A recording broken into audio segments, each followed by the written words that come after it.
तेजस्विनावधीतमस्तु मा विद्विषावहै। ओम शांति शांति शांति। ओम पूर्णमदः पूर्णमिदं पूर्णात् पूर्णमुदच्यते पूर्णस्य पूर्णमादाय पूर्णमेवावशिष्यते। ओम शांति शांति शांति। श्रुतिस्मृतिपुराणानाम् आलयं करुणालयं नमामि भगवत्पादं शङ्करं लोकशङ्करं शङ्करं शङ्कराचार्यं केशवं बादरायणं सूत्रभाष्यकृतौ वन्दे भगवन्तौ पुनः पुनः। ईश्वरो गुरुरात्मेति मूर्तिभेदविभागिने व्योमवद्व्याप्तदेहाय दक्षिणामूर्तये नमः।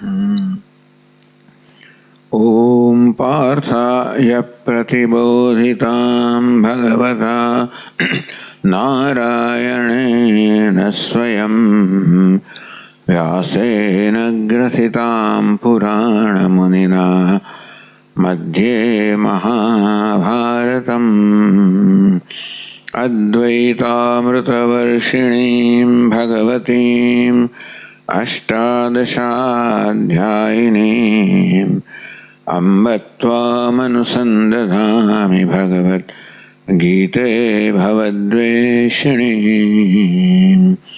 यं ब्रह्मा वरुणेन्द्ररुद्रमरुतः स्तुन्वन्ति दिव्यैस्तवैः वेदैः साङ्गपदक्रमोपनिषदैः गायन्ति यं सामगाः। ध्यानावस्थिततद्गतेन मनसा पश्यन्ति योगिनः यस्यान्तन्न विदुःसुरासुरगणाः देवाय तस्मै नमः।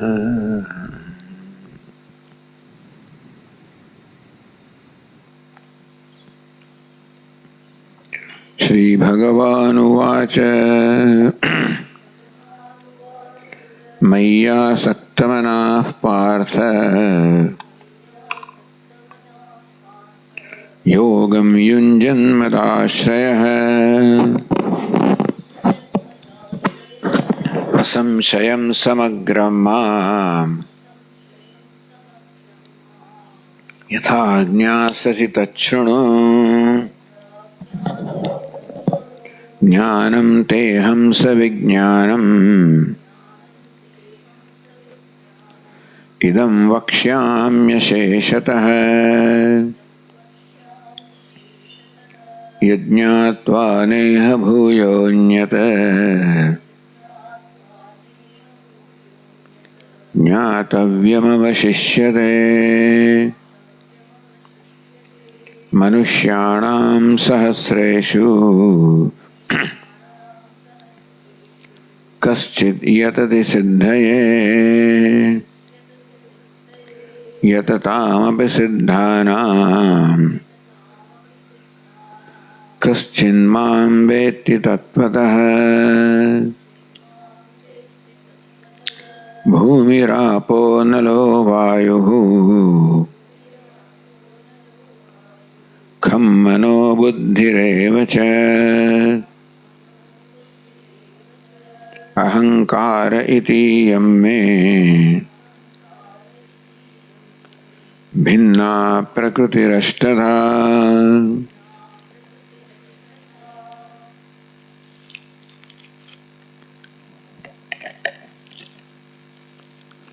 ज्ञानं तेहं सविज्ञानम् इदं वक्ष्यामि अशेषतः। अशेषतः वक्ष्यामि संपूर्ण मुद्दना कहेश के बाकी रहा क्या बगैर ज्ञानम सविज्ञानम તો જ્ઞાનનો અર્થ અહીંયા કર્યો પરમ બ્રહ્મ વિશે તને કહીશ વિજ્ઞાનમ, જેથી પરમ બ્રહ્મનું તને સાક્ષાત અપરોક્ષ જ્ઞાન થાય એ પ્રકારે હું કહીશ. યદ જ્ઞાત્વા નહિ ભૂયો અન્યત જ્ઞાતવ્યમ અવશિષ્યતે. જે જ્ઞાન પ્રાપ્ત કરીને, જે જ્ઞાનને બ્રહ્મને જાણીને કંઈ પણ જાણવા યોગ્ય નહીં રહે, કંઈ પ્રાપ્તવ્ય નહીં રહે, અર્થાત તું કૃતાર્થ બનીશ, જીવનો પરમ પુરુષાર્થ સિદ્ધ કરીશ. કીદૃશમ બ્રહ્મ કિમ લક્ષણમી. તો ભગવાન જે વિશે આપ કહેવાના છો જ્ઞાન સ્વરૂપ પરમાત્મા વિશે કે એ કેવું છે, કેમ લક્ષણમ, એનું શું લક્ષણ છે? તો કહ્યું ભગવાને જ્ઞાનમ તેહમ સવિજ્ઞાનમ. જ્ઞાન લક્ષણ છે સત્યમ જ્ઞાનમ અનંતમ. ભગવાન જ્ઞાન સ્વરૂપ છે તો કહ્યું. તો ભગવાન તો જ્ઞાન સ્વરૂપ છે બરોબર, સાથે સાથે સર્વ જે કંઈ છે પણ બ્રહ્મ જ છે. સર્વમ ખલ્વિદમ બ્રહ્મ, આ સર્વ બ્રહ્મ છે. તો આ સર્વ છે એનું શું? આ નામ રૂપાત્મક જગતનું શું? તદ અન્યત્વમ આરમણ શબ્દાદિભ્ય. આ નામ રૂપાત્મક જગત પરમાત્મા અનન્ય છે, અર્થાત વ્યતિરેકેણ સત્તા રહિતમ. ટૂંકમાં પરમાત્મા અન્ય નથી, એ સત્તા સુધી પ્રાપ્ત કરે છે, અર્થાત આ જગત કયું મિથ્યા છે. તેથી પરમાત્મા એક અદ્વિતીય છે. એમાં એક અદ્વિતીય પરમાત્માને આત્મતયા જાણવાથી પછી કઈ જાણવાનું નહીં રહે, કારણ કે એક જ તત્વ છે. એ જાણીને કંઈ પ્રાપ્ત કરવાનું નહીં રહે, પરમ પુરુષાર્થ સિદ્ધ કરીશ. તો હવે આ સર્વ બ્રહ્મ છે એ જે વાક્ય કહ્યું ઉપનિષદમાં, બ્રહ્મ કાર્યત્વાત વિવર્તત્વાત છે. જગત કેવું છે? બ્રહ્મ કાર્યત્વાત બ્રહ્મનું કાર્ય છે, બ્રહ્મની ઉપજ છે. તો વિવર્તત્વાત અર્થાત બ્રહ્મ જ જગત રૂપે ભાસી રહ્યું છે. બ્રહ્મમાંથી જગત જન્મ્યું બરોબર, પરમાત્મા બ્રહ્મ જગતનું કારણ છે બરોબર. કઈ રીતે? આ બ્રહ્મ જ જગત રૂપે ભાસી રહ્યું છે. બ્રહ્મમાં કોઈ પ્રકારનું પરિવર્તન આવ્યા વગર બ્રહ્મ જ ભાસી રહ્યું છે. તો આ તો બધું નામ રૂપાત્મક બધું દ્વૈત દેખાય છે, એ બધો કેવો છે? એ અધ્યારોપ છે, આભાસ છે. જગત સ્વરમ બ્રહ્મ વૈતી, અર્થાત આપણામાં નિશ્ચય જન્મે કે આ જગત પણ બ્રહ્મ જ છે.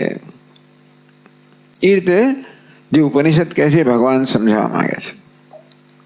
એટલે બોધ હેતુ આ પ્રકારે ભગવાન બોધ આપવા માંગે છે, સમજાવવા માંગે છે કે જગત સર્વમ બ્રહ્મ વૈતી, આ જગત સર્વ બ્રહ્મ જ છે. તો બ્રહ્મ તો નિર્વિકાર છે, સત્યમ જ્ઞાન અનંતમ. બ્રહ્મ નિર્વિકાર છે. તો નિર્વિકાર બ્રહ્મ સામાન્ય રીતે જે કારણ હોય એમાં કશોક વિકાર થાય ત્યારે કાર્યનું સર્જન થાય. જેમ કે માટીમાં વિકાર થાય તો ઘડાનું સર્જન થાય. તો બ્રહ્મ તો આ પ્રકારે ઉપાદાન કારણ થવાની યોગ્યતા જ ધરાવતું નથી. ઉપાદાન કારણ કેવું હોય? જે સ્વયં વિકારને પ્રાપ્ત થાય અને કાર્યરૂપે પ્રગટ થાય કે કાર્યરૂપે અભિવ્યક્ત થાય. નિર્વિકારસ્યાપી સ્વસ્ય બ્રહ્મણ. તો બ્રહ્મ સ્વયં નિર્વિકાર રહીને પણ કેવી રીતે જગતનું કારણ છે અને કેવી રીતે જગત બ્રહ્મ જ છે. સ્વસ્ય બ્રહ્મણ પ્રકૃતિ દ્વારા જગત કારણત્વ સિદ્ધ. બ્રહ્મ સ્વયં વિકારને પામ્યા વગેરે જ આ જગતનું કારણ છે. કેવી રીતે? પોતાની પ્રકૃતિ દ્વારા. મુખ્ય અર્થમાં પ્રકૃતિ કહો, માયા કહો, એ પરિણામી ઉપાદાન કારણ છે, મુખ્ય અર્થમાં કારણ છે. એ તો અચેતન છે. અચેતન તો ચેતનની સન્નિધિ વગર કાંઈ ના કરી શકે. બ્રહ્મ જ સચ્ચ ચેતન છે. એ દ્રષ્ટિએ બ્રહ્મને જગતનું કારણ કહ્યું કે બ્રહ્મ જ જગત રૂપે પ્રગટ થયેલું છે. કોઈ પ્રકારનો વિકાર પ્રાપ્ત કર્યા વગર. એ કહેવાની બહુ સરસ રીતે સ્વસ્ય પ્રકૃતિ દ્વારા, બ્રહ્મ પોતાની પ્રકૃતિ દ્વારા જગતનું કારણ છે. તો પ્રકૃતિ દ્વય કહેવામાં આવ્યું. આ અધ્યાયની અંદર બે પ્રકૃતિ છે, અપરા પ્રકૃતિ અને પરા પ્રકૃતિ. એ પ્રકૃતિ દ્વારા બ્રહ્મ જગતનું કારણ છે. તો પહેલા અપરા પ્રકૃતિની વાત કરે છે ચોથા શ્લોકમાં કરી. ભૂમિરાપો નલો વાયુ ખમ. પંચમા ભૂત ભૂમિ, પૃથ્વી, આપ, જળ, અનલ, અગ્નિ, વાયુ. વાયુ ખમ એટલે આકાશ. પૃથ્વીથી શરૂ કર્યું. આકાશ, વાયુ, અગ્નિ, જળ, પૃથ્વી, કે પૃથ્વી, જળ, અગ્નિ, વાયુ, આકાશ. તો અહીં આગળ ટીકાકારે સમજાવ્યું કે પંચમહાભૂત દ્વારા આપણે તન્માત્ર સમજવાની. કારણાત્મક પ્રકૃતિ છે, કારણનું વર્ણન છે. પંચમહાભૂતની પણ કારણ અવસ્થા પણ છે અને કાર્ય અવસ્થા પણ છે. જે ઇન્દ્રિય ગમ્ય છે પૃથ્વી, જળ, અગ્નિ, વાયુ, આકાશ, એ કેવું છે? સ્થૂળ છે, પંચીકૃત છે, કાર્ય છે. જ્યારે એનું પંચીકરણ થયું પહેલાની અવસ્થા એની કેવી હતી? એ પ્રત્યેક મહાભૂત છે એ શુદ્ધ હતું, પણ તન્માત્ર કહેવામાં આવે. એ જ માત્ર, માત્ર પૃથ્વી, માત્ર જળ, માત્ર અગ્નિ, એટલે માત્ર ગંધાત્મ, એટલે તો ગંધાત્મિકા ગંધ તન માત્ર લક્ષણ. ગંધ જ માત્ર જેનું લક્ષણ છે, રસ જેનું લક્ષણ છે, રૂપ જેનું લક્ષણ છે, સ્પર્શ જેનું લક્ષણ છે, શબ્દ જેનું લક્ષણ છે, માત્ર શુદ્ધ પંચમહાભૂત. પછી મનોબુદ્ધિ એવ ચ અહંકાર. બીજી ત્રણ વસ્તુ ગઈ. મન, બુદ્ધિ, અહંકાર. આ બધા જે કારણ છે. પ્રકૃતિ એટલે કારણ. ભગવાન ભિન્ના પ્રકૃતિ અષ્ટધા. આવી રીતે 8 રૂપમાં મારી પ્રકૃતિ વહેંચાઈ ગયેલી છે, પ્રગટ થયેલી છે. એક જ પ્રકૃતિ ને આ પ્રકારની 8 અવસ્થાઓ છે. એમ કહો કે 8 અભિવ્યક્તિ છે. એટલે સાંખ્ય શાસ્ત્ર સમજાવે છે કે મૂળ કારણ પ્રકૃતિ. એ લોકો પ્રકૃતિ શબ્દ વાપરે છે. પ્રકૃતિ પ્રકર્ષેણ કૃતિ યોગ્યત્વાદ, એટલે કે મૂળ ઉપાદાન કારણ એને પ્રકૃતિ કહેવાય. એ પ્રકૃતિ કેવી છે? તો એને અવ્યક્ત પણ કહો, અવ્યાકૃત પણ કહો. એમાંથી સૌથી પહેલી અભિવ્યક્તિ છે મહત્તત્વની, સમષ્ટિ બુદ્ધિ. પછી એમાંથી થાય છે અહંકાર, સમષ્ટિ અહંકાર. એમાંથી પછી પંચ મહાભૂત. આમ પ્રકૃતિ, મહત્તત્વ કે સમષ્ટિ બુદ્ધિ, અહંકાર, પંચમહાભૂત 8 થયા. એ 8 કારણ અવસ્થા છે. એટલે અહીંયા ટીકાકારે કહ્યું કે ભગવાન કે મન, આ મન શબ્દથી શું સમજવાનું? તો કે સમષ્ટિ અહંકાર સમજવાનો. બુદ્ધિથી સમષ્ટિ બુદ્ધિ કે મહત્તત્વ સમજવાનું. અહંકારથી અહંકારનું કારણ પ્રકૃતિ કે અવ્યક્ત સમજવાનું. તો આપણે વાંચતા હતા, મન ઇતિ સંકલ્પ વિકલ્પયો અહંકાર પ્રધાનત્વાત તદાત્મકેન મનસા તત્કારણમ અહંકારો ગૃહ્યતે. તો ભગવાન મનઃ શબ્દનો પ્રયોગ કરે છે કે મન એટલે શું સમજવાનું?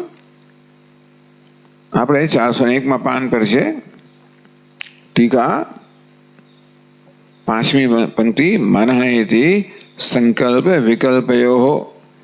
આમ સંકલ્પ વિકલ્પાત્મક મન કહેવામાં આવે છે. અહંકાર પ્રધાનત્વાદ, આ સંકલ્પ કરનાર પણ અહંકાર છે, વિકલ્પ કરનાર પણ અહંકાર છે. માટે સંકલ્પ વિકલ્પ મનમાં અહંકારની પ્રધાનતા છે.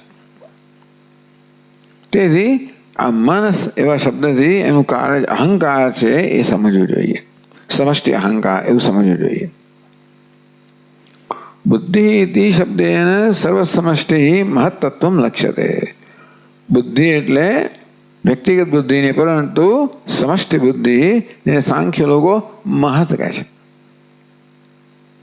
અહંકાર અહંકાર વાસના વિશિષ્ટમ અવિદ્યાત્મકમ અવ્યક્તમ ઉચ્ચતે. અહંકારનું પણ કારણ જે અવ્યક્ત છે એ અહંકાર શબ્દ છે એનો નિર્દેશ થાય છે. કેમ? કારણ કે અવ્યક્તમાં બધી જ વસ્તુઓની સંભાવના રહેલી છે. જેમ બીજને કહેવાય અવ્યક્ત, એમાંથી પછી અંકુર ફૂટે, એમાંથી પછી સમગ્ર વૃક્ષ થાય. તો એ અંકુરની તો નહીં, પણ સમગ્ર વૃક્ષની સંભાવના બીજમાં રહેલી છે. એ વૃક્ષ છે બીજમાં અવ્યક્ત રૂપે રહેલું છે, એટલે કે ઇન્દ્રિય ગોચર નથી પણ છે ખરું. તેમ પ્રકૃતિમાં સમગ્ર જગત અવ્યક્ત રૂપે રહેલું છે. એટલે અવ્યક્ત ટૂંકમાં અહંકાર એ શબ્દથી આપણે એનું પણ કારણ અવ્યક્ત એમ સમજવાનું. કહે છે બીજે શાખા પર્ણ પુષ્પાદિ વાસનાવત.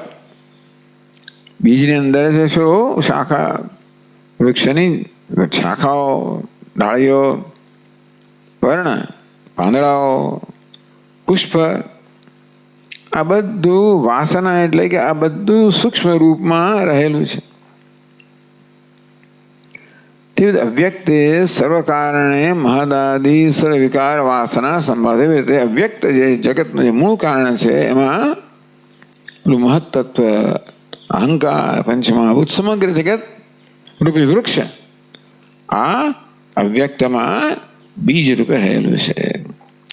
એટલે અવ્યક્ત કહેવામાં આવ્યું, કારણ જે કાર્ય રૂપે વ્યક્ત થતું હોય. એટલે કહીએ કે ભાઈ માટીમાં ઘડો અવ્યક્ત છે, પણ ઘડાની બધી સંભાવના સંસ્કાર માટીમાં છે. બીજમાં વૃક્ષ અવ્યક્ત છે. તેમ આ અવ્યક્ત કહો કે મૂળ પ્રકૃતિ કહો, એમાં સમગ્ર જગતની સંભાવના છે, અવ્યક્ત રૂપે રહેલું છે. કહે છે છેલ્લી પંક્તિમાં કારણ ગુણાહી કાર્ય ગુણાન આરમ્ભદેતિ ન્યાયાદ. કારણ ગુણાહી કાર્ય ગુણાન આરભંતે. કાર્યમાં જે બધા ગુણો દેખાય તમને એ મૂળ ક્યાં રહેલા છે? કારણમાં રહેલા છે. કારણમાં સોનાપણું હોય તો અલંકારમાં સોનાપણું હોય. કારણમાં મીઠાશ હોય તો કાર્યમાં મીઠાશ હોય. એટલે કાર્યના જે બધા ગુણો છે ક્યાંથી આવે છે? કારણમાંથી આવતા હોય. તેમ અહંકારથી મહત્તત્વથી મળે સમજે છે કે આ અવ્યક્તમાંથી આવતું હોય. એથી ન્યાયાત.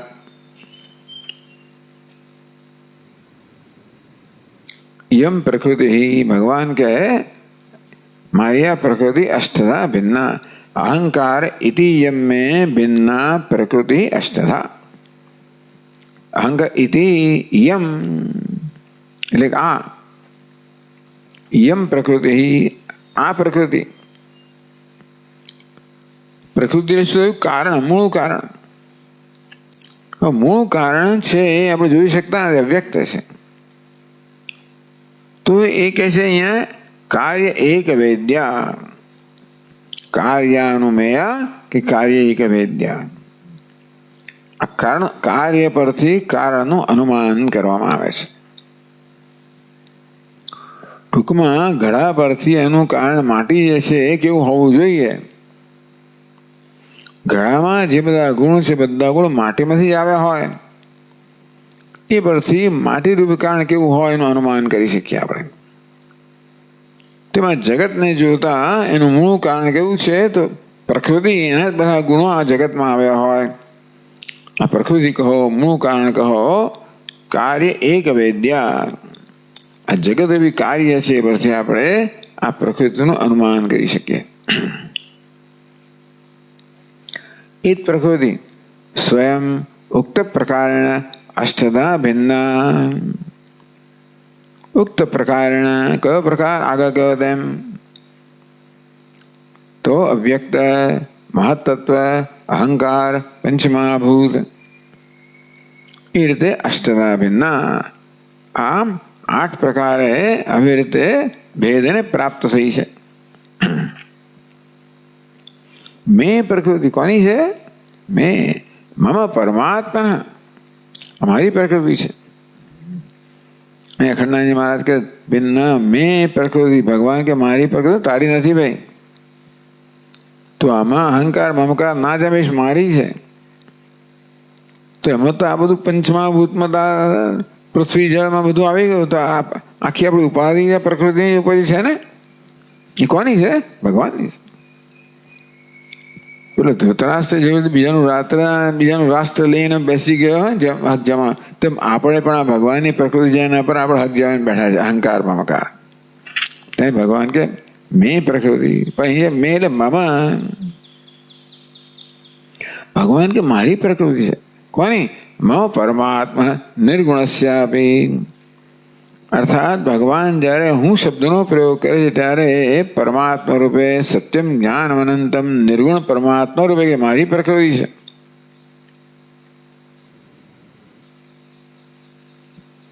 તો ભગવાન કહે છે સ્વગુણ દ્વારા ગુણિત્વે સૃષ્ટ્યાદિકારણત્વે હેતુ ઉપાધિ.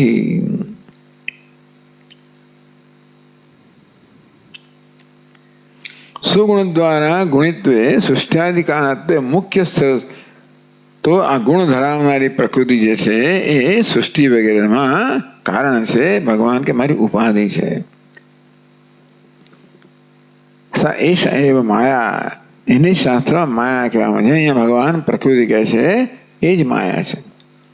માયામ તો પ્રકૃતિ વિદ્યાત. ત્યાં શ્વેતાસ્તુ પ્રશ્ન કહ્યું કે માયા જ પ્રકૃતિ છે, મૂળ કારણ છે, એટલે કે ઉપાદાન કારણ છે. એટલે ભગવાન જયારે કહે છે ભિન્ના પ્રકૃતિ અષ્ટધા, ભગવાન પ્રકૃતિ શબ્દનો પ્રયોગ કરે છે ત્યારે અહીંયા માયા સમજવાની. એ માયા જેવી રીતે 8 રીતે વિભક્ત થયેલી છે, ભગવાનની ઉપાધિ છે. કારણ પણ માયામાં છે, પ્રકૃતિમાં છે. ભગવાનની ઉપાધિ હોવાના કારણે એ દ્વારા ભગવાન પણ જાણે કે જગતનું કારણપણું પ્રાપ્ત કરે છે. સ્વયં પોતાની દૃષ્ટિએ કારણ હોવા છતાં પણ પ્રકૃતિને કારણે ભગવાન પણ જગતનું કારણ કહેવાય છે.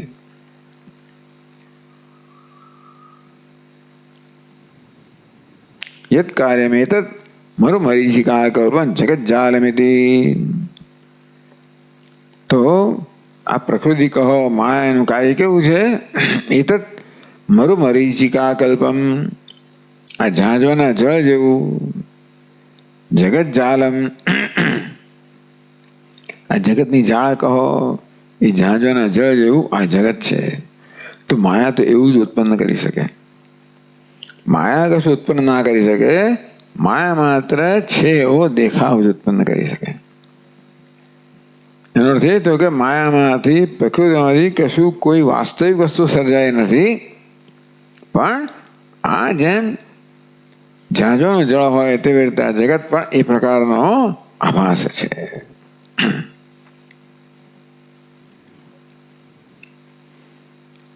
તો આગળ એવં સૃષ્ટ્યાદિ હેતો પ્રકૃતિ અષ્ટધા સ્વરૂપમ નિરૂપ્ય 452 પર એ રીતે સૃષ્ટ્યાદિ હેતો, સૃષ્ટિ વગેરેનું મૂળ કારણ છે કયું? આ પ્રકૃતિ. મુખ્ય અર્થમાં,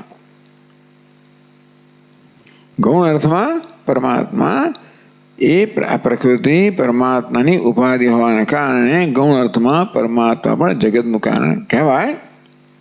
મુખ્ય અર્થમાં આ પ્રકૃતિ જ કારણ છે. એવં સૃષ્ટ્યાદિ હેતુ, આ પ્રકારે સર્જન વગેરે મુખ્ય હેતુ છે, કારણ છે. કોણ? આ પ્રકૃતિ હે. અષ્ટધા સ્વરૂપમ નિરૂપ્ય, આ પ્રકારનું 8 રીતે વિભક્ત થયેલું સ્વરૂપ છે નિરૂપણ કરીને. એતસ્યૈવ પ્રકૃત્યંતરાદ ભિન્નત્વમ નામ છે વદન. આ પ્રકૃતિ છે ને જે, એ બીજી પ્રકૃતિ કરતા જુદી છે. ભગવાનની બીજી પણ પ્રકૃતિ છે જેના કરતા આ જુદી છે, જે આના કરતા જુદી છે. એ બંને પ્રકૃતિના નામ સુધી પણ ભગવાન આ શ્લોકમાં આપે છે.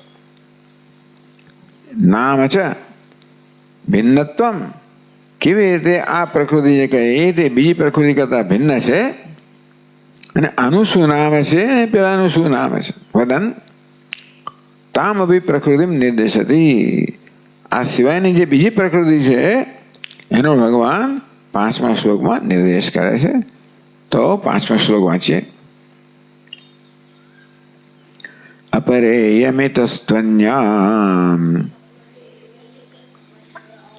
प्रकृतिं विद्धि मे पराम् जीवभूतां महाबाहो ययेदं धार्यते जगत्.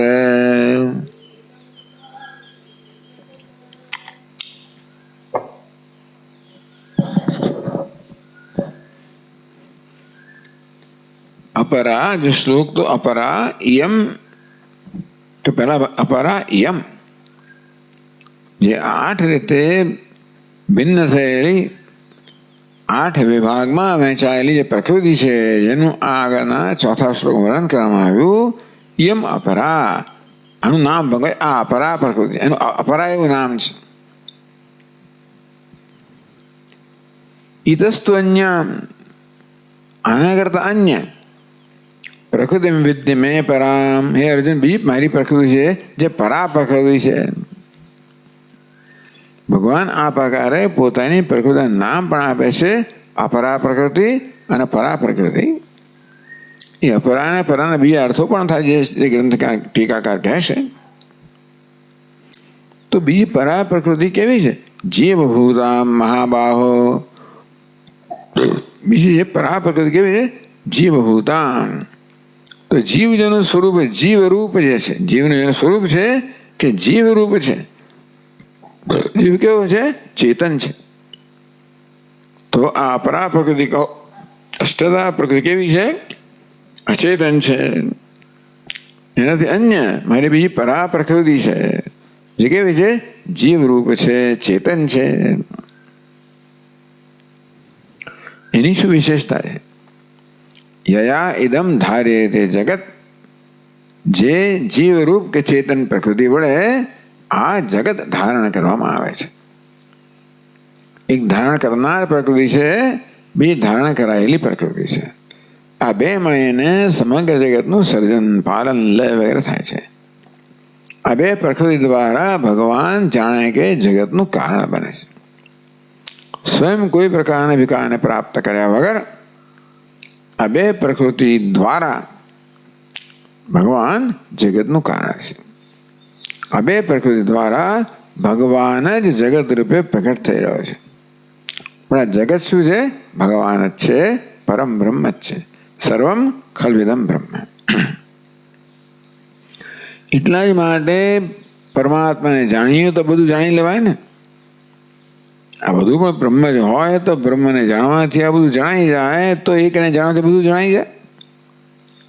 ઉપનિષદમાં જે પ્રતિજ્ઞા જે પ્રતિજ્ઞા કરવામાં આવી અને એ તો નિરૂપણ કરવામાં આવે છે. છાંદોગ્ય ઉપનિષદ 6 અધ્યાયમાં જે વિસ્તારથી કહેવામાં આવ્યું એ જ કહેવામાં આવ્યું.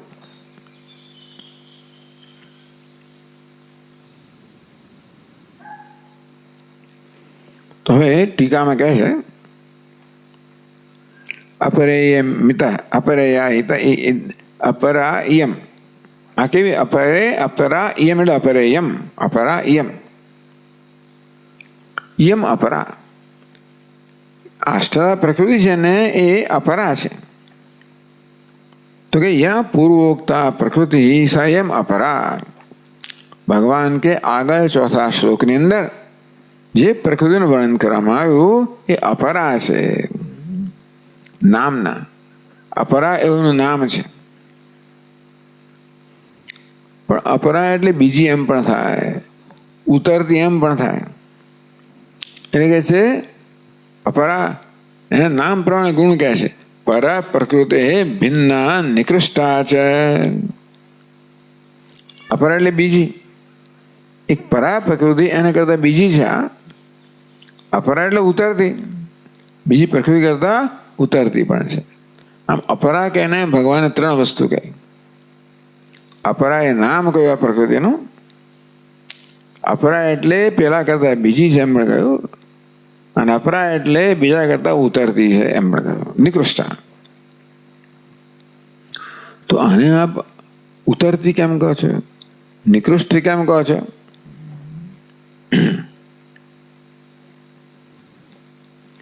ઉત્કૃષ્ટ એટલે ઊંચી, નિકૃષ્ટ નીચી.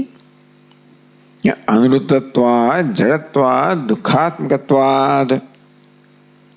એક ચેતનાત્મિક આ પ્રકૃતિ છે, સચ્ચિદાનંદ સ્વરૂપ છે. બીજું એને કરતા ઉતરતી, ભિન્ન, જુદી, કેવી છે? ઉલટી. પેલું સત્ય છે, સત્ય છે, આ અનૃત છે. પેલું ચિત્ત છે, આ જડ છે. પેલું આનંદ છે, આ દુઃખાત્મકત્વ છે. એ રીતે આ પ્રકૃતિ બીજી પણ છે, ઉતરતી પણ છે, અપરા છે. અમૃતત્વાદ, પેલું સત્યમ જ્ઞાનમ અનંતમ છે. આ કેવું છે? સત્ય વિરુદ્ધ અમૃતત્વાદ, જુઠ્ઠું. જડત્વાદ, જ્ઞાન સ્વરૂપ, આ કેવું છે? જડત્વાદ. પેલું આનંદ સ્વરૂપ, આનંદ દુઃખાત્મકત્વાદ. એ પ્રકારે આ પ્રકૃતિ કેવી? પેલી પ્રકૃતિ કરતા તદ્દન ભિન્ન છે, વિલક્ષણ છે. પછી અશુદ્ધત્વાદ, આ કેવી છે? અશુદ્ધ છે. પુરુષ અધીનત્વાદ, પણ કેવી છે? પરતંત્ર છે. તદ્વેદ્યત્વાદ, આ પ્રકૃતિ કેવી છે? તો કે દૃશ્ય છે, વેદ્ય છે, જ્ઞાનનો વિષય છે. એ કોણ છે? જાણનાર છે. કઈ? પરા પ્રકૃતિ, જીવભૂતા, ચેતન. બીજું કયું છે? એક દ્રષ્ટા છે, બીજું દૃશ્ય. આગળ કહે છે એક ક્ષેત્રજ્ઞ છે, બીજું કેવું છે? ક્ષેત્ર. તદ્વેદ્યત્વાદ, જે પરા પ્રકૃતિ કહે છે, જે ક્ષેત્રજ્ઞ કહે છે, આ કેવી છે? ક્ષેત્રમ જાનાતી, એની વેદ્ય છે, અર્થાત એના જ્ઞાનનો વિષય છે. જ્ઞાનેન નિવર્તત્વાદ છે. અજ્ઞાનને કારણે આ પ્રકૃતિમાં અહંભાવને કારણે દુઃખાત્મિકા છે. તેથી જ્ઞાનેન, જ્ઞાનની પ્રકૃતિનું નિવારણ તો થવું તો જુદી વાત છે, પણ એની અંદરનો અહંભાવ નિવૃત્ત થઈ જાય તો ભાઈ પ્રકૃતિ કોઈ રીતે દુઃખનું કારણ રહેતી નથી. દુઃખાત્મકત્વ એવું કેવું ના જોઈએ ખરેખર. તો વારંવાર આની આ વસ્તુ કહેતો હોઉં છું કે દુનિયામાં કશું દુઃખાત્મક, બીજા પ્રકૃતિ શું કહું? અહીંયા શું વાંક છે? જે શબ્દ છે પંચમહાભૂત અષ્ટધા ભિન્ન, એ પ્રમાણે જગત સર્જ્યું ને, તો એને ઉતરતી ગયો તો કહે ચાલો ભાઈ, કારણ કે અચેતન છે. પણ દુઃખાત્મકત્વ જ નથી. દુઃખાત્મક ક્યાં નથી? એમાં અહંભાવને કારણે પુરુષ દુઃખ જન્માવે છે. ઉપાધિ છે એ અપરા પ્રકૃતિને બનેલી છે. એ દૃશ્ય છે, વાત સાચી છે. પણ એ દ્રષ્ટા અને દૃશ્યનો આ વિવેક ન જવાને કારણે, એમ અહંભાવને કારણે, એમ જે ભગવાનની પ્રકૃતિને મારી પ્રકૃતિ કહું, હું કહું, એ અહંકાર મમકાર દુઃખ જન્માવે છે. પ્રકૃતિ દુઃખ નહીં જન્માવતી, એ જાણવું જોઈએ આપણે. કારણ કે પ્રકૃતિ રહેવાની જ છે. જ્ઞાની મહાપુરુષ મળે પણ પ્રકૃતિ રહેવાની જ છે. એ જ દુઃખાત્મક હોય તો કોઈ દુઃખમાંથી મુક્ત થવાય જ નહીં ને. પરંતુ એમાં અહંભાવ છે ને, એ દુઃખાત્મક છે. એટલે કહે છે જ્ઞાનેન તન્નિવર્ત્યત્વાદ છે. આ દુઃખ છે જે જ્ઞાનમાંથી, અવિવેકમાંથી જન્મ્યું છે. જ્ઞાનેન, જ્ઞાન વડે, વિવેક જ્ઞાન વડે તન્નિવર્ત્યત્વાદ છે. આ પ્રકૃતિ નિવારણ પણ થઈ શકે, એ દુઃખનું પણ નિવારણ થઈ જાય. પ્રકૃતિનું નિવારણ થઈ શકે કઈ રીતે? તમે સંપૂર્ણ રીતે તમારું ધ્યાન એમાંથી ખેંચી લઈને માત્ના આત્મનિષ્ઠ, તો ત્યાં પ્રકૃતિનું અસ્તિત્વ નથી. પણ વ્યવહારમાં તો છે જ. ભગવાને વ્યવહાર માટે જ આ પ્રકૃતિ છે એ જેને વ્યવહારિક બનાવે, એને ઈશ્વર બનાવે છે ને. સ્વયં પરમ બ્રહ્મ છે, પોતાની મહિમામાં પ્રતિષ્ઠિત છે. એ પરમાત્માને જગતનો સષ્ટા પાલન કરનારું કોણ? આ પ્રકૃતિ બનાવે છે. તો જ્ઞાનેન તન્નિવર્ત્યત્વાદ છે તદપેક્ષા નિકૃષ્ટત્વમ. પેલી પરા પ્રકૃતિ છે એ કેવી છે? જ્ઞાતા છે. આ કેવી છે? જ્ઞેય છે. તદપેક્ષા નિકૃષ્ટત્વમ, પેલી ચેતન છે, આ અચેતન છે. માટે એ પરા પ્રકૃતિની તુલનામાં કેવી છે? અપરા છે, ઉતરતી છે, નિકૃષ્ટા છે.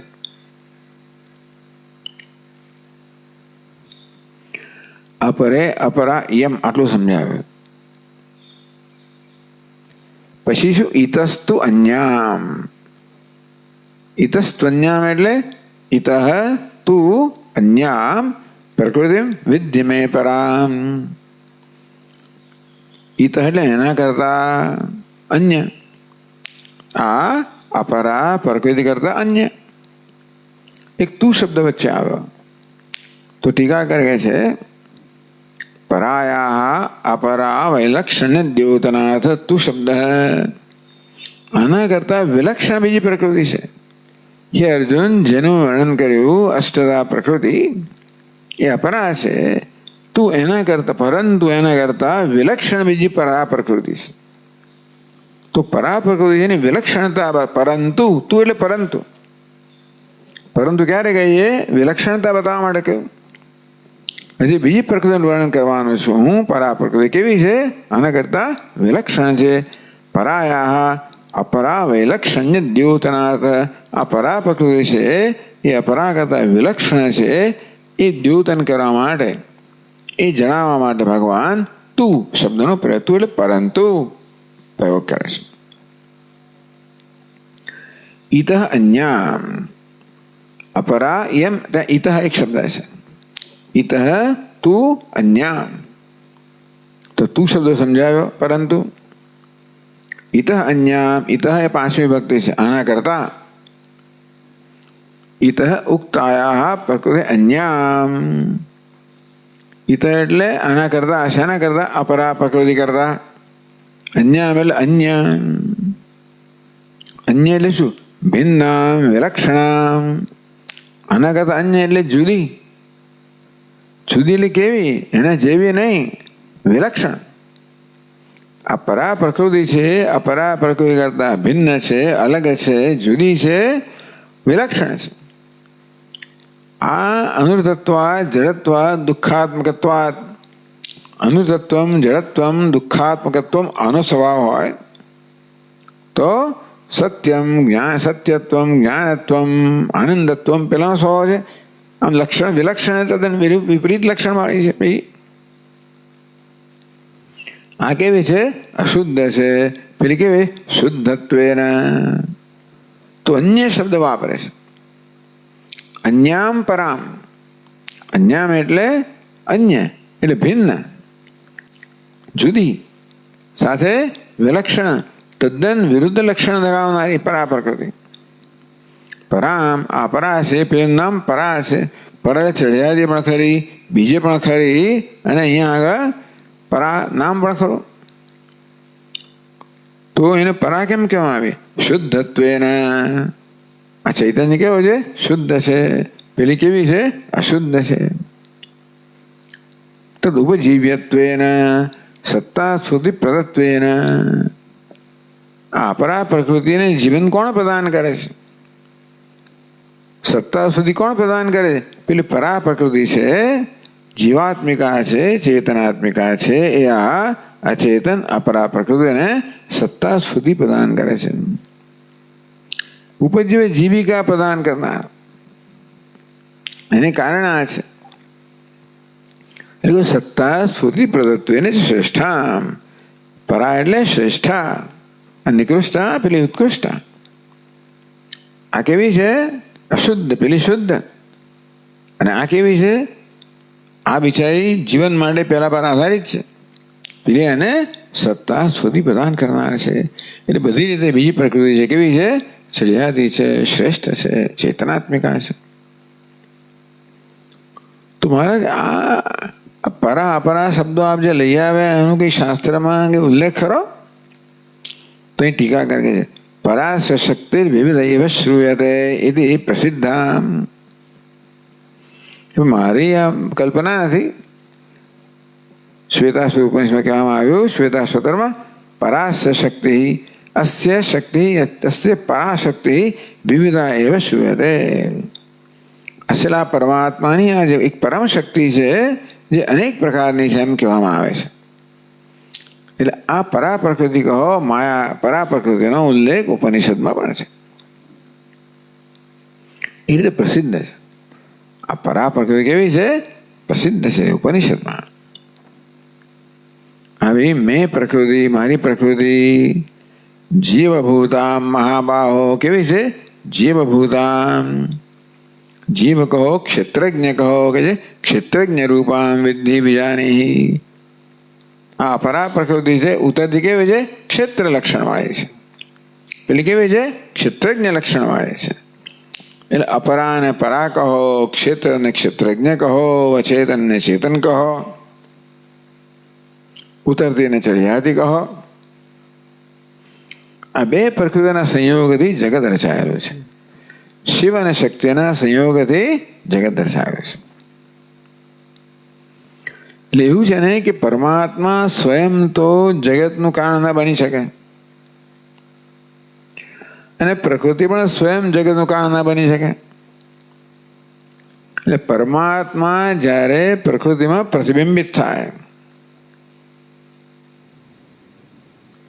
ભગવાન આગળ એવું જ આ વસ્તુ કહે છે, મમ યોનિર મહદ બ્રહ્મ તસ્મિન ગર્ભમ દધામ્યહમ. 14મા અધ્યાય ભગવાન કહે છે કે માયા છે એને મારી યોની છે એમાં હું ગર્ભનું આધાન કરું છું, અર્થાત ચેતનથી એનું ચેતનવંતી બનાવું છું.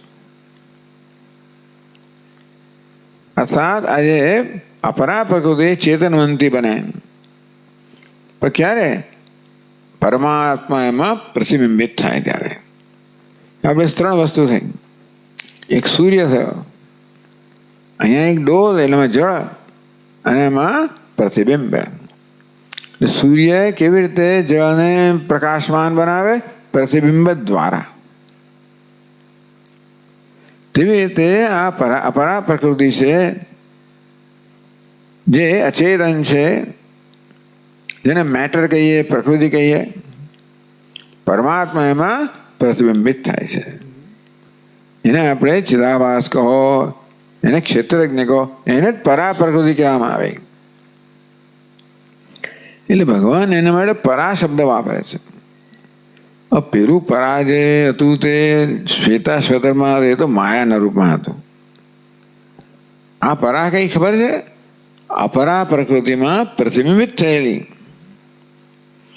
પરમાત્મા સ્વયં તો જગતનું કારણ ન બની શકે, પરંતુ આ પ્રકૃતિમાં પ્રતિબિંબિત થવા દ્વારા એ પ્રકૃતિને ચેતનવંતી બનાવે છે, અને એ પ્રકૃતિ આ જગતનું સર્જન કરે છે. એટલે એમ કહેવાય કે જેવું જળ અને એમાં પ્રતિબિંબ, તેવી રીતે પ્રકૃતિ અને એમાં પ્રતિબિંબિત થયેલો પરમાત્મા, એને આપણે જીવ કહો, પરા પ્રકૃતિ કહો, ચેતનાત્મિકા પ્રકૃતિ કહો. આ બેની ક્રીડાથી, બેના સંયોગથી જગત રચાય. યાવત સંજાયતે કિંચિત સત્વમ સ્થાવર જંગમમ ક્ષેત્ર ક્ષેત્રજ્ઞ સંયોગાત તદ્વિદ્ધિ ભરતર્ષભ. ભગવાન 13મા અધ્યાયમાં કહે છે, યાવત સંજાય, યાવત કિંચિત સંજાયતે, જે કંઈ જન્મે છે તે ક્ષેત્ર ક્ષેત્રજ્ઞ સંયોગાત. સ્થાવર જંગમ જે કંઈ જગતમાં સર્જાય છે એ ક્ષેત્ર અને ક્ષેત્રજ્ઞના સંયોગથી સર્જાય. નરું ક્ષેત્ર અચેતન છે માટે ન સર્જી શકે. ક્ષેત્રજ્ઞ સ્વયં ચેતનને અચેતનની માધ્યમ વગર ન સર્જી શકે. આમ એકલો બલ્બ પણ પ્રકાશમાન ન થઈ શકે, એકલી વીજળી પણ ના થઈ શકે. વીજળી જ્યારે બલ્બની અંદર પ્રતિબિંબિત થાય એમ કહો,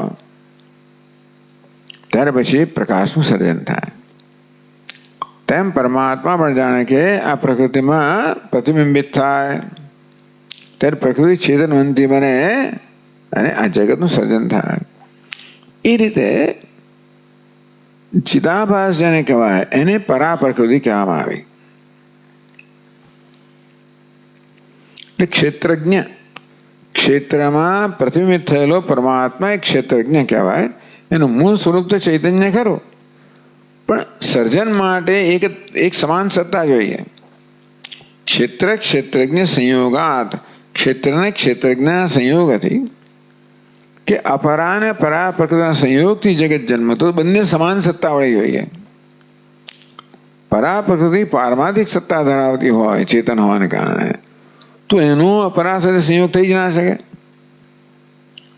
એટલે પરમાત્મા જે પારમાર્થિક સત્તા ધરાવનારો છે એને વ્યાવહારિક સત્તા પ્રાપ્ત કરવી પડે.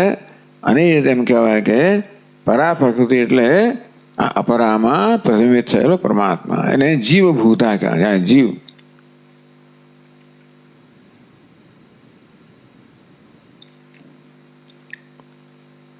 તો કહે છે જીવભૂતામ ક્ષેત્રજ્ઞ રૂપામ વિદ્ધિ મમૈવાંશો જીવલોકે જીવભૂત સનાતન. ભગવાન કે મારો જાણે કે અંશ છે આ જગતના જીવ રૂપે વ્યવહાર કરી રહ્યો છે. તો એ જીવ કહો, ક્ષેત્રજ્ઞ કહો, ચિદાભાસ કહો,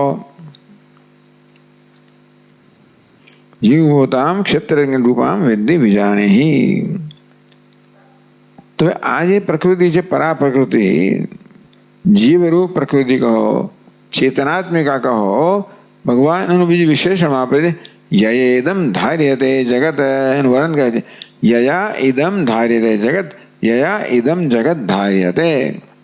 યયા જેના વડે, ઇદમ જગત આ જગત, ધાર્યતે ધારણ કરાય છે, જેના વડે આ જગત ધારણ કરાય છે. એટલે પરા પ્રકૃતિ કહો, ક્ષેત્રજ્ઞ કહો, ચેતનાત્મિકા કહો, જે સમગ્ર જગતને ધારણ કરે છે. એ જ વસ્તુ કહેવામાં આવી ઉપનિષદમાં, તત્સૃષ્ટવા તદેવાનું પ્રાવિશત. આ અપરા પ્રકૃતિ વડે જાણે કે આ ઉપાધિનું સર્જન કરીને પરમાત્મા એમાં પ્રવેશ કર્યો. એ પ્રવિષ્ટ પરમાત્મા એટલે પરા પ્રકૃતિ. તો એ રીતે જગતને ધારણ કરે છે. કહે છે યયા, ટીકા કહે છે, ક્ષેત્રજ્ઞ રૂપયા પરયા પ્રકૃતિ, યયા જેના વડે, કોના વડે? ક્ષેત્રજ્ઞ રૂપયા પરયા પ્રકૃત્યા. ક્ષેત્રજ્ઞ રૂપ જીવભૂત કહો, પરા પ્રકૃતિ કહો, ક્ષેત્રજ્ઞ રૂપ કહો, અંતરંગસ્થયા, અંતરંગ છે કહ્યું ને, તત્ સૃષ્ટવા તદેવાનું પ્રાવિશત. આ પરા પ્રકૃતિથી આ ઉપાધિનું સર્જન કરીને પરમાત્મા પ્રવેશ કર્યો, એની અંદર છે અંતરંગસ્થયા. જગત ઇદમ ધાર્યતે, જેના વડે આ સમગ્ર જગત ધારણ કરવામાં આવે છે. તો કહે છે સર્વત્ર દેહેન્દ્રિયાદિ રૂપમ જગત જીવ એને ખરું ધાર્યતે. પેલું આ જગત છે કયું? આપણો આ વ્યક્તિત્વ. દેહ ઇન્દ્રિયાદિ રૂપમ, આ દેહ ઇન્દ્રિય પ્રાણ મન બુદ્ધિને બનેલા આ જગત છે ને ઉપાધિ, ધારણ કરનાર કોણ છે? જીવ છે, ચેતન. જીવે એને ખરું ધાર્યતે એટલે જીવ પ્રાણ ધારણા. જીવ શબ્દ છે ને એ જીવ ધાતુમાંથી સર્જાય છે. શું? જીવ પ્રાણ ધારણે. જીવ જે પ્રાણને ધારણ કરનાર છે ને જીવ કહેવાય. એ દ્વારા અહીંયા પ્રાણને ઉપાધિને ધારણ કરવામાં આવે છે. દેહેન્દ્રિય સર્વત્ર, બધી જગ્યાએ દેહેન્દ્રિય રૂપમ જગત જીવ એને ખલું ધાર્યતે. બધી જ જગ્યાએ જ્યાં પણ દેહેન્દ્રિયનો સંગાત હોય ત્યાં સમજવું કે પેલી પરા પ્રકૃતિ છે જેને ધારણ કરનારી છે. કે છે કેવી રીતે? અહમ મમ ઇતિ અભિમાને તોષણ પોષણ ક્ષણાદિ ક્રિયા સંપાદ્યતે. આ શરીરનું તોષણ થવું જોઈએ, પોષણ થવું જોઈએ, તોષણ સંતુષ્ટિ થવી જોઈએ, પુષ્ટિ થવી જોઈએ, રક્ષણ થવું જોઈએ. તોષણ પોષણ રક્ષણાદિ ક્રિયા કોણ કરે? અહમ, આ જીવાત્મા કરે છે. અહમ મમ ઇતિ અભિમાન, હું અને મારું એ પ્રકાર અભિમાન આ ઉપાધિમાં ધરાવે તો નિત્ય કોણ પોષણ કરવાનું છે? હું મારું એટલે હું મારું તુષ્ટિ કરું, તોષણ કરું, પોષણ કરું, રક્ષણ કરું. કોણ કરે છે? જીવાત્મા કરે છે.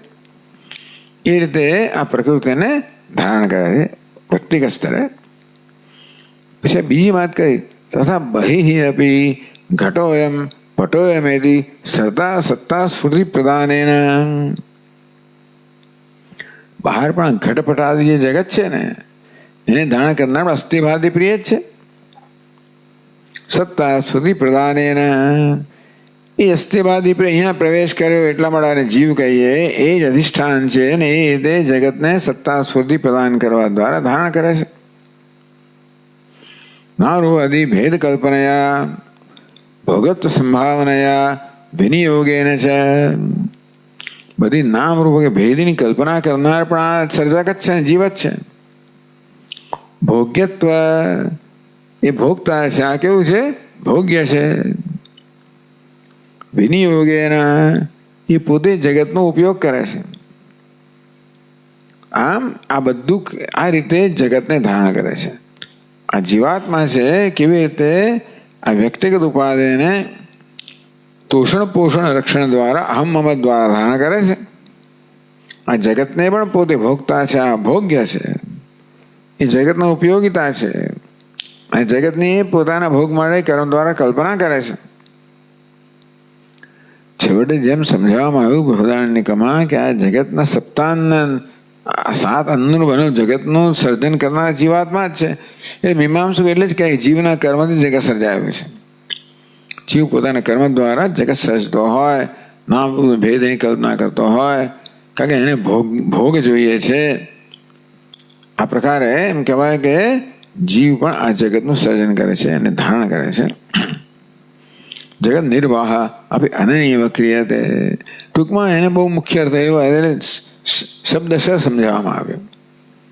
બાકી એમ કહેવાય કે ચેતન છે આ જળ જગતને ધારણ કરનારું છે. આ તો દરેક નામ રૂપમાં અસ્થિભાદી પ્રિય અધિષ્ઠાન રહેલું છે. તે ટૂંકમાં આ દરેક જે છે ને દરેક પદાર્થ એ બેનો સંયોગ છે. ક્ષેત્ર અને ક્ષેત્રજ્ઞનો. એમાં નામરૂપ શું છે? ક્ષેત્ર છે. અસ્થિભાદી પ્રિય જે એના આધાર આપનાર છે ક્ષેત્રજ્ઞ છે. શક્તિ અને શિવ, અપરા અને પરા. આ પ્રકારે જગતમાં બધે આપણે જોઈએ કે આ બેના સંયોગથી આ જગત બનેલું છે. એમાં એક અંશ ધારણ કરાયેલો છે, બીજો અંશ ધારણ કરનાર છે. ક્ષેત્ર અંશ ધારણ કરાયેલો છે, ક્ષેત્રજ્ઞ અંશ ધારણ કરનાર છે. એક અંશ અચેતન છે, બીજો અંશ ચેતન છે. આમ ભગવાને 2 પ્રકૃતિનું વર્ણન કર્યું.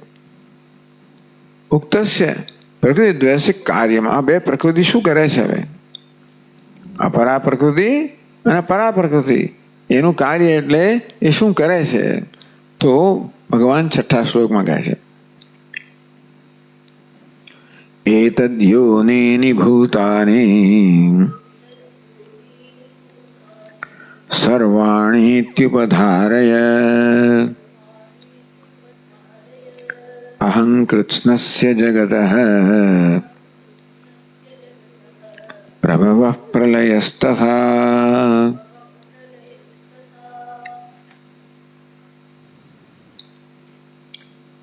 એતદ્યોનિની ભૂતાની સર્વાણીતિ ઉપધારય. હે અર્જુન, ઉપધારય અવધારય. તો આ પ્રકારે સમજ, આ પ્રકારે નિશ્ચય કર. શું? સર્વાણી ભૂતાની એતદ્યોનિની. સર્વાણી ભૂતાની બધા જ ભૂત છે. બ્રહ્માજીથી માંડીને પીપીલિકા સુધીના જે કે અહીંયા ભૂત છે એ બધાને ધારણ કરનાર એ શાના બને? એતદ્યોનિની. આ પરા પ્રકૃતિ ને પરા પ્રકૃતિ એ યોનિ જે કારણ છે એમાંથી બધા જ ભૂત સર્જાયેલા છે. ઇતિ ઉપધારે. આ વસ્તુ તું આવો નિશ્ચય કર, આ સમજ. તો મારે આપનું શું એમાં કે અહમ કૃષ્ણ છે જગત પ્રભવ પ્રલયસ્તથા. એ 2 પ્રકૃતિ દ્વારા હું જગતનો પ્રભવ છું, જગતને ઉત્પન્ન કરનાર છું. પ્રલય જગતનો પ્રલય કરનાર છું. પ્રભવનો અર્થ સમજાવો છે કે હું જગતનું કારણ છું, ઉપાદાન કારણ છું. પ્રલય નિમિત્ત કારણ, એ 2 અર્થ સમજાવે છે. ટૂંકમાં આ 2 પ્રકૃતિ દ્વારા હું જગતનું અભિન્ન નિમિત્ત ઉપાદાન કારણ છું. હું તો છું તે જ છું. બધું કરનાર કોણ છે? પ્રકૃતિ છે. કારણ કે પ્રકૃતિ મારી સન્નિધિ વગેરે શું કરી ના શકે. એટલે એમ કહેવાય કે હું જાણે કે કરનાર છું. ગૌણ અર્થમાં. મુખ્ય અર્થમાં એ કરનાર છે, કારણ કે મારા વગર ના થઈ શકે માટે ગૌણ અર્થમાં હું પણ કરનાર કહેવાઉં ને. એ રીતે મુખ્ય અર્થમાં પ્રકૃતિ જગતનું કારણ છે, ગૌણ અર્થમાં હું જગતનું કારણ છું. અભિન્ન નિમિત્ત ઉપાદાન કારણ. ગૌણ અર્થ એટલા માટે બધો વિકાર પ્રકૃતિમાં છે. હું તો સ્વયં નિર્વિકાર રહીને સન્નિધિ માત્રથી કારણ બનું છું.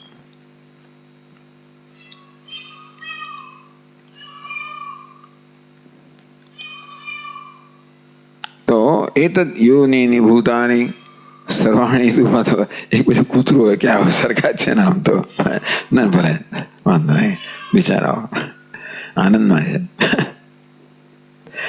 પેલાઓને કંઈક જોર ચડે છે, અમને કોઈ ચડતું હશે એવું લાગે છે. એક સાથે શરૂ કરી દેશે ને બધા. એતદ યોનિની ભૂતાની સર્વાણીથી ઉપધારય. એતદ યોનિની એ સમાસ છે.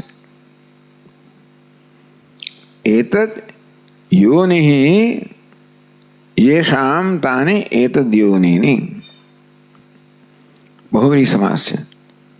એતદ એટલે આ, યોનિ એટલે કારણ. આ બે જેનું કારણ છે એવા જગતને એતદ યોનિ કહેવામાં આવ્યું. કોનું? એ એતદ યોનિની એ શબ્દ છે એ કોનું વિશેષણ છે? સર્વાણીનું. ભૂતાની. આ ભૂતાની સર્વાણી ભૂતાની ભૂતાનીનું વિશેષણ છે. સર્વાણીમાં ભૂતાની સર્વાણી ભૂતાની બધા ભૂત. બધા ભૂત કેવા છે? એતદ યોનિની. બધા ભૂત કેવા છે? એતદ યોનિની. આ એતદ જેની યોનિ છે એવા ભૂત છે. એતદ એટલે કોણ? આ જેનો આગળ નિર્ણય નિર્દેશ ઉક્ત લક્ષણમ પ્રકૃતિ દ્વયમ. આગળ જે બે પ્રકૃતિ કહેવામાં આવી, અપરા પ્રકૃતિ પરા પ્રકૃતિ, એ યોનિ કારણમ યેષામ. આ બે પ્રકૃતિ જેનું કારણ છે એવા બધા ભૂત કેવા છે? બધા સર્વાણી ભૂતાની બધા ભૂત કેવા છે? એતદ યોનિની છે. એટલે કે શું? એતદ છે એ એમની યોનિ છે. એતદ છે એમનું કારણ છે. એતદ એટલે કોણ? હમણાં જેનો નિર્દેશ કર્યો એ અપરા અને પરા પ્રકૃતિ છે. એ શું છે? આ બધા ભૂતોની યોનિ છે. એટલે આ બધા ભૂતો એતદ યોનિ વાળા છે. આ બે પ્રકૃતિ રૂપી યોનિ ધરાવનારા છે. આ બે પ્રકૃતિ રૂપી કારણ ધરાવનારા છે. આ બે પ્રકૃતિ કારણ છે. સર્વાણી ભૂતાની બધા ભૂત કેવા છે? કાર્ય છે. એટલે સમાસ સમજાવ્યો. એતદ નિરુક્ત લક્ષણ પ્રકૃતિ દ્વયમ. એતદ તો પાછું નાન્યતા જાતિ છે ને, એટલે આગળ જેનું લક્ષણ કહેવામાં આવ્યું પ્રકૃતિ દ્વયમ. આ બે પ્રકૃતિ પાછું એક વચન છે. યોનિ કારણમ યેષામ તાને એતદ યોનિની. એતદ યોનિ યેષામ તાને એતદ યોનિની. એટલે બે પ્રકૃતિ જેની યોનિ છે એવા બધા ભૂતોને કહેવામાં એતદ યોનિની. અર્થાત બધા ભૂતો કેવા છે? બે પ્રકૃતિ એમનું કારણ છે. ભૂત કોને કહેવાય? ભવંતી જન્મના સત્તામ ભજંતી ભૂતાની. ભવંતી ભૂતાની જે અસ્તિત્વમાં આવે છે. જન્મનામ સત્તામ ભજંતી તો જન્મથી જન્મીને સત્તા પ્રાપ્ત કરનારા છે. જન્મ્યા ત્યારે બધા વ્યક્ત હતા. ભવંતી ભૂતાની જન્મીને બધા સત્તા પ્રાપ્ત કરનારા છે. એ બધા પદાર્થો. ભૂતાની બ્રહ્માદિ સ્તંભાંતાની. બ્રહ્મથી માંડીને સ્તંભ સુધી, સ્તંભ જે કંઈ હોય તે જીવડું છે કે શું છે ત્યાં સુધીના બધા જ. એમાં બધા જંગમાની સ્થાવરાણી છે. જંગમ ભૂતો પણ આવી જાય. એટલે જંગમ એટલે ચલાયમાન, સ્થાવર એટલે અચલ. પેલા ચર અને અચર. વૃત્ત વર્તમાન વર્ધિષ્યમાણાની, હમણાં છે જ નહીં, વૃત્ત થઈ ગયેલા વર્તમાન હાજર અત્યારે વિદ્યમાન છે, વર્તિષ્યમાં જે આવશે, ભૂત વર્તમાન ભવિષ્યમાં જે હતા છે ને હશે બધા જ ભૂતો, જનિમંતી જેનો પણ જન્મ થાય છે એ બધા સર્વાણી, એ બધા જ એનું આ બે પ્રકૃતિ છે એ બધાનું કારણ છે. જે હોય ખરો પછી જે કઈ વસ્તુ જન્મ લે છે પછી સારી હોય ખરાબ, એટલે ઈશા ઇદમ સર્વમ યત કિંચ, કોઈ પ્રકારના અપવાદ વગર જે વસ્તુ પણ ઉત્પત્તિમાં છે, જે વસ્તુ પણ જન્મ લે છે, જન્મથી જે અસ્તિત્વમાં આવે છે એ જે હોય તે બ્રહ્માજી માણીને સ્તંભ વસ્તુ જે કાંઈ હોય બધા એનું આ કારણ કઈ છે? આ બે પ્રકૃતિ છે. ઇતિ ઉપધારય અવધારય, એટલે એ પ્રકારે સમજ, એ પ્રકારે તું નિશ્ચય કર.